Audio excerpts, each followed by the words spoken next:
Hi everyone. Today I want to talk about things from the 80s that would never survive today's cancel culture. Have you ever heard of the cancel culture? Well, I wanted to talk about the things that will not survive that, right? So in the 80s, nobody really thought about recycling. Recycling was not important. So recycling did not become widespread until the early 2000s. So recycling is one of the things that would not survive today's cancel culture. Another thing that we have as parents is maybe not in your generation, but I know in my generation, because I'm almost pushing 50, disciplining other people's children, whether it be getting a paddle at school or it was more socially acceptable for adults to discipline other people's children. And in my opinion, I would appreciate that, but nowadays with the cancel culture, you do not interrupt or intervene someone else's parenting style. It's just, well, I think it's almost like taboo, inappropriate. So the disciplining is left to the child's parents or guardian. So that is another thing. So we have recycling, disciplining other people's children. So then smoking indoors. I remember back in my day, you could smoke in restaurants, you could smoke in people's houses, you could smoke, it seemed like you could smoke everywhere at parks, you could smoke anywhere, right? Well, in the 80s, it was common to see people smoking indoors. And today, and in most countries today, there's a strict regulation prohibiting smoking indoors due to they've learned about secondhand smoke and how it harms people. So that's why smoking indoors would not survive today's cancel culture. Also, let's talk about some trends, and I'm also guilty of these myself because I am an 80s chick, but overly tan skin. I just remember back in the 80s, you would even put baby oil on and and get the darkest tan ever, right? And then in my day, it was not only baby oil, but an iodine, and you mix it together and you put it on your skin to get a nice golden tan, and that was very common. And then of course the sun in your hair to make it bleach blonde.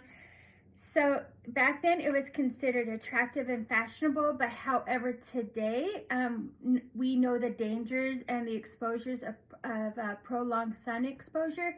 So that is something that will not and does not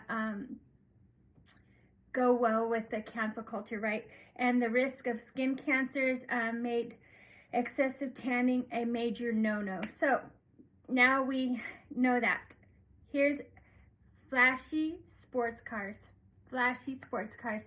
Back in the day, it was maybe the convertibles, the T-tops, the muscle cars. It was the flashy cars, right? That would symbol in the 80s success and a certain status, right? But today, for success and a status, you don't see so much the flashy cars, but instead you see electric vehicles. So, and fuel efficient cars are becoming more popular than ever in people's choices today. So, flashy cars is not a go. Over tanning skin is not a go. Disciplining other children is a no-no. Recycling, smoking indoors. Okay. Also, the glass ceiling has always been there for women. And do you remember the power suits or the power dresses that we would wear for the office or to, so we can seem like we belong in the man's world, right? So those power dresses had big shoulder pads. Well, that is an absolute no-no nowadays. They used to be extremely popular. These big the big shoulder pads, but I also noticed what has come popular is the pantsuit for women, and also for women, instead of having just the power dresses with pads, what is now is the minimalist look, minimalist design, right? And so that's more acceptable now in the workplace, especially in the cancel culture we live in now. So the cancel culture struck out shoulder pads. Okay, and I am guilty for this one. It is leg warmers. I used to I still have leg warmers, except now my leg warmers have fur on the top, right? But that was a very popular fashion trend in the 80s, was the leg warmer, seen in a fun way of colors. It was a great way to accessorize an outfit. In today's fashion landscape, that is absolutely no. That is generally viewed as a relic of the past. So, leg warmers is a no. One more thing, which I am also guilty of, that I haven't came out of the 80s, so don't cancel me, is the heavy makeup. And sometimes I wonder if it's not coming back, right? The electric 80s was known for their big, bold, colorful makeup and their big hair.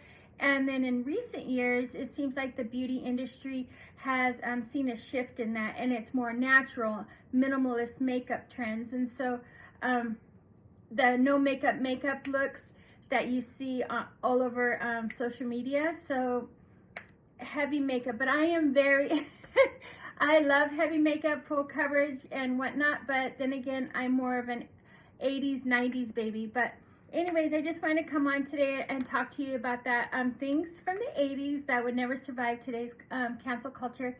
I appreciate watching you, or you guys coming on and watching me, Life Accounts and Growing Pains. I know I haven't been on for a long time, but I'm hoping to change that in 2024. So just bear with me, and thank you everybody for subscribing to the channel. I will see you on the next video.